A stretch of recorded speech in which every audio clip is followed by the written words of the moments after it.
దేవతా వృక్షాల్లో రావి చెట్టు ఒకటి. దీనినే సంస్కృతంలో అశ్వత్థం అని అంటారు. అశ్వత్థం సాక్షాత్తు శ్రీ మహావిష్ణు స్వరూపమే. అందువల్లనే అశ్వత్థ నారాయణుడు అనే పేరు శ్రీ మహావిష్ణువుకి ఉంది. శ్రీకృష్ణుడి యొక్క నిర్యాణం కూడా ఈ రావి చెట్టు కిందే జరిగిందని కొందరు చెబుతూ ఉంటారు. స్త్రీలు సంతానం కోసం ఈ రావి చెట్టు మొదలకు గాని కొమ్మలకు గాని ఎర్ర వస్త్రము లేదా ఎర్రదారం కట్టే ఆచారం నేటికి మీరు చూసే ఉంటారు. ఏ చెట్టును నరకడమైనా పాపమేమో గాని అశ్వత్థ వృక్షాన్ని నరకడం మహా పాపమని పురాణ వచనం. బుద్ధునికి ఈ రావి చెట్టు కిందే జ్ఞానోదయమైందని చెబుతుంటారు. అందువల్ల వారు దీనిని బోధి వృక్షమని జ్ఞాన వృక్షమని పిలుస్తారు. రావి సమిధలతో హోమం చేస్తే సంతాన దోషాలు తొలగిపోతాయి. అశ్వత్థ వృక్షంలో సర్వ దేవతలు ఉంటారు.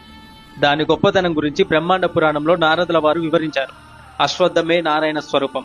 ఆ వృక్షం యొక్క మూలము బ్రహ్మదేవుడు, దాని మధ్య భాగమే శ్రీ మహావిష్ణువు, దాని చివరి భాగము శివుడు.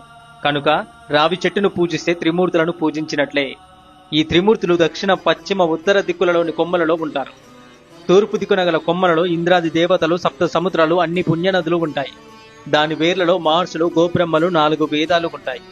అశ్వత్థ వృక్షాన్ని ఆశ్రయించి అష్టమ వసువులు, ఏకాదశ రుద్రులు, ద్వాదశాధిపతులు, దిక్పాలకులు ఎల్లప్పుడూ ఉంటూనే ఉంటారు. అశ్వత్థ వృక్షం సాక్షాత్తు కల్పవృక్షం. ముందుగా అశ్వత్థ వృక్షాన్ని దర్శించి దానిని చేతితో తాకి అశ్వత్థ వృక్ష స్తోత్రం చెప్పాలి. మూలతో బ్రహ్మ రూపాయ, మధ్యతో విష్ణు రూపిణే, అగ్రత శివ రూపాయ, వృక్షరాజయతే నమః. మౌనంగా లేదా గురునామము లేదా విష్ణు సహస్రనామమును చదువుతూ నెమ్మదిగా రావి చెట్టు చుట్టూ ప్రదక్షిణలు చేయాలి. ప్రతి ప్రదక్షిణానికి ముందు అలాగే చివర అశ్వత్థ వృక్షానికి నమస్కరించాలి. శనివారం నాడు అశ్వత్థ వృక్షాన్ని చేతితో తాకి మృత్యుంజయ మంత్రాన్ని జపిస్తే మృత్యు భయం పోతుంది. అశ్వత్థ వృక్షాన్ని నాటిన వారికి 42 తరాల వారికి స్వర్గం లభిస్తుంది. సర్వం శ్రీకృష్ణార్పణమస్తు. మీకు